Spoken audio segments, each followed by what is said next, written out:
Hello friends, आज का topic एक अल्टीमेट गाइडेंस वीडियो है जिसमें हम आपको कुछ इफेक्टिव टिप्स देंगे वजन कम करने के लिए। यदि आपको वजन कम करना है और आपको स्पेसिफिक स्ट्रैटेजी फॉलो नहीं कर रहे हैं जैसे इंटरमिटेंट फास्टिंग, कीटो डाइट, तो इनमें कुछ टिप्स जो हम आज के वीडियो में डिस्कस करेंगे उन्हें आपको फॉलो करना चाहिए। डेफिनेटली आपको कुछ वजन को कम करने में, भूख को कम करने में या वजन कम करने के दौरान प्रॉब्लम्स को कम करने में फायदा मिलेगा। टॉपिक पर जाने से पहले जो लोग हमारे चैनल पर नए हैं उन्हें रिक्वेस्ट करूंगा कि चैनल को सब्सक्राइब करें, उसको लाइक करें, फॉलो करें, शेयर करें, कमेंट करें और पूरा देखें।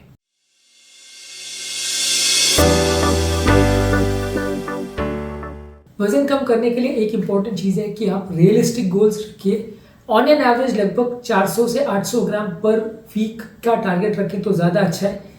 अगर आप बहुत ओवर एग्रेसिव जाने की कोशिश करते हो और हफ्ते में 2-3 किलो कम करने की कोशिश करते हो तो एक आध हफ्ता तो आप कर पाओगे, लेकिन उसके बाद आपको न्यूट्रिशनल प्रॉब्लम्स होने लगेगी और आप उस वेट लॉस को मेंटेन नहीं कर पाओगे।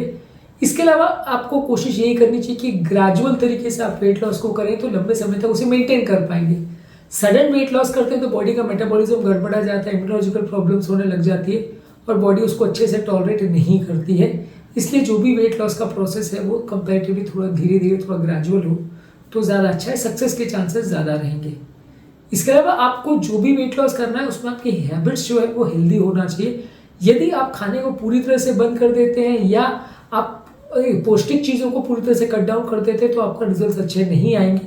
आपको पौष्टिक चीज़ों पर ज़्यादा फोकस करना पड़ेगा, लो कैलोरी हाई न्यूट्रिशन वाली चीज़ों पर ज़्यादा फोकस करना पड़ेगा, जैसे फल है, सब्जियां है, लीन मीट्स है, होल ग्रेन्स है जैसे कि whole wheat, brown rice, oats, barley, quinoa, ये सारी होल ग्रेन्स आते हैं जिसमें ऊपर का हस्क नहीं निकाला जाता है।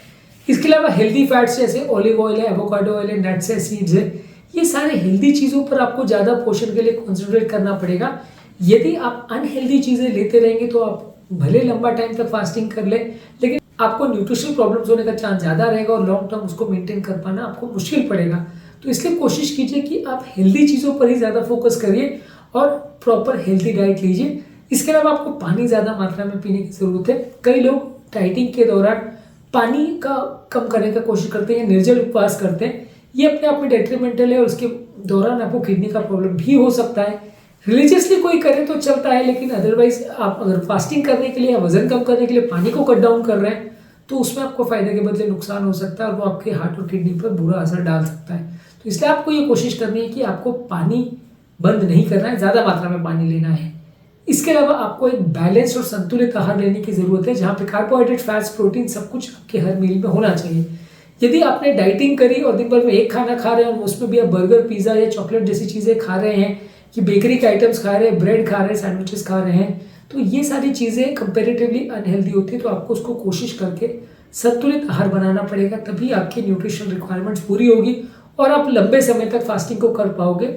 ये जानना और समझना ज़रूरी है कि फास्टिंग और इस तरह के जो भी रिक्वायरमेंट्स होती है ये लंबे समय तक आप करोगे तो ही आपको अच्छे रिजल्ट्स मिलेंगे। यदि शॉर्ट ड्यूरेशन का कोई भी फास्ट आप करोगे या शॉर्ट ड्यूरेशन की कोई भी आप एक्टिविटी करोगे तो लंबे समय में आपको रिजल्ट्स अच्छे नहीं मिलेंगे।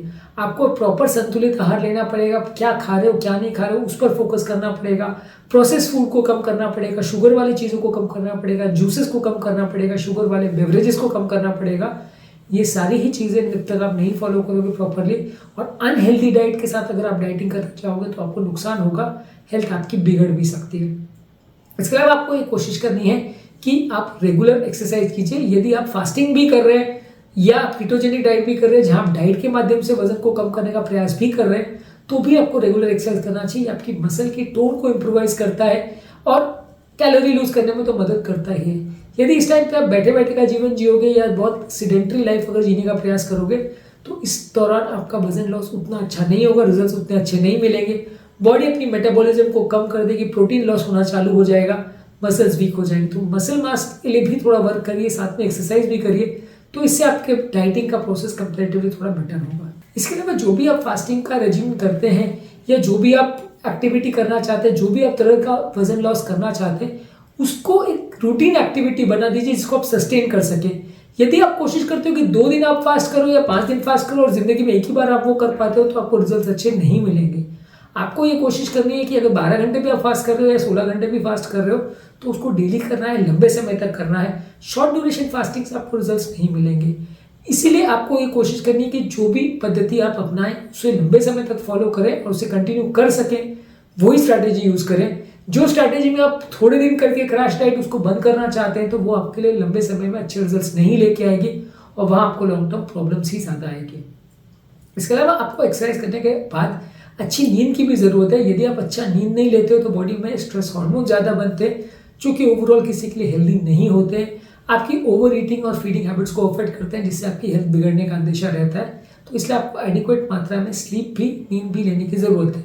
इसके अलावा मेंटल स्ट्रेस भी अगर है तो योगा, प्राणायाम, डीप ब्रीदिंग एक्सरसाइज, इस तरह की चीज़ों को करके आपको मानसिक तनाव को कम करने का प्रयास करना चाहिए। यदि आप मानसिक तनाव को प्रॉपरली कंट्रोल नहीं करोगे तो ये स्ट्रेस हार्मोन्स आपके लिए नुकसानदायक होंगे और इससे आपका कंडीशन बिगड़ सकती है। इसके अलावा आपको एक फूड जर्नल मेंटेन करने की जरूरत है कि आप क्या खा रहे हो, क्या कर रहे हो, क्या मैनेज कर रहे हो, कितनी एक्सरसाइज कर रहे हो, उसका प्रॉपर एक जर्नल मेंटेन करेंगे तो ज़्यादा अच्छे रिजल्ट आपको मिलेंगे। यदि आप रैटिकली कुछ भी कर रहे हैं, आज आपने इतना खा लिया, कल आपने 1000 कैलोरी खाई, परसों 1500 कैलोरी खाई, कोई हिसाब किताब नहीं, आपको 7 दिन पहले क्या किया तो उसका कुछ याद नहीं है, तो काफ़ी चांसेस है कि आप गड़बड़ा जाएंगे और अपनी गलतियों से सीख नहीं पाएंगे।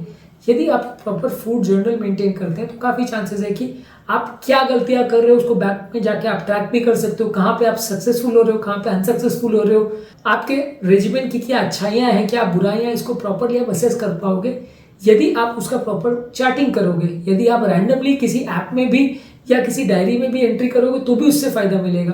पर अगर आप कुछ नहीं देखोगे, कुछ नहीं सोचोगे तो फिर 6 महीने पहले क्या किया था, क्या नहीं किया था, उसका कोई हिसाब किताब आपके पास नहीं रहेगा और फिर बाद में जब गलतियां होंगी या वजन बढ़ने लगेगा तो आप अपनी गलतियों को ट्रैक डाउन नहीं कर पाओगे कि गलतियां कहाँ हो रही है। तो इसमें यदि आप ऐसा सोचोगे कि मेरे को वजन कम करना 3 महीने में ही है तो अगर 4 महीने में कम कर लिया तो आपको बहुत बड़ा नुकसान हो जाएगा, तो वैसा यूजली नहीं है।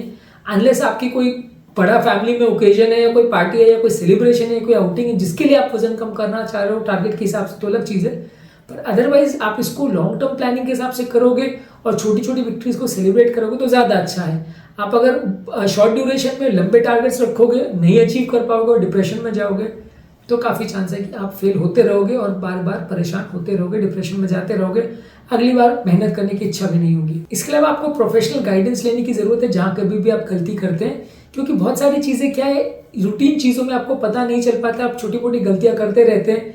जो चीज़ों को आप अंडर एस्टिमेट या ओवर एस्टिमेट करते हैं कैलोरी के टर्म्स में, डाइट के टर्म्स में, वहाँ पे आप गलतियाँ कर जाते हैं और उसकी वजह से आपकी हेल्थ बिगड़ती है। तो आपको प्रोफेशनल गाइडेंस अगर लें डाइटिशियन का, कार्डियोलॉजिस्ट का, फिजिशियन का, तो ज़्यादा चांसेस है कि आप लॉन्ग टर्म सक्सेसफुल हो पाएंगे। और लास्ट इंपॉर्टेंट टिप जिसको आज के वीडियो में डिस्कस करेंगे कि वो हाइड्रेशन मेंटेन करना। पानी ज़्यादा मात्रा में पीजिए, इससे आपका रिजल्ट अच्छे मिलेंगे। यदि आप पानी ज़्यादा नहीं पीते हो तो बॉडी के टॉक्सिन्स को निकालना मुश्किल हो जाता है। बहुत सारे तरह की फास्टिंग्स और कीटो डाइट में भी कई बार बॉडी में एक्स्ट्रा टॉक्सिन्स बनते हैं, डिग्रेडेशन प्रोडक्ट्स बनते हैं। यदि आप पानी नहीं पियोगे तो फ्लश आउट नहीं होंगे, बॉडी में जमा हो जाएंगे, तो इससे किडनी फेलियर का चांस बढ़ सकता है और भूख भी ज़्यादा लगेगी यदि आपकी बॉडी डिहाइड्रेटेड है तो इसलिए पानी ज़्यादा मात्रा में पीना जरूरी है। सिवियर हार्ट फेलियर है तो फिर आपको उसको थोड़ा टैक्टफुली मैनेज करना पड़ेगा, थोड़ा बहुत पानी बढ़ा के मैनेज करना पड़ेगा। पर अदरवाइज ज़्यादातर केस में जहाँ हार्ट का पंपिंग ठीक है और ज़्यादा पानी लेने से नुकसान नहीं हो रहा है तो वहाँ आपको एटलीस्ट 2-3 लीटर दिन भर में पानी एक्स्ट्रा लेना चाहिए। उम्मीद करूँगा कि आज के टॉपिक में कुछ नई बातें जानने को मिली होगी। आज का टॉपिक काफ़ी लंबा हो गया, इसलिए इसके अलावा जो बाकी पॉइंट्स है वो हम इस वीडियो के सेकंड पार्ट में डिस्कस करेंगे। उम्मीद करूँगा कि आज का वीडियो यूजफुल रहा होगा। जो लोग हमारे चैनल पर नए हैं उन्हें रिक्वेस्ट करूँगा कि चैनल को सब्सक्राइब करें, वीडियोज़ को लाइक करें, शेयर करें, फॉलो करें, कमेंट करें, पूरा देखें।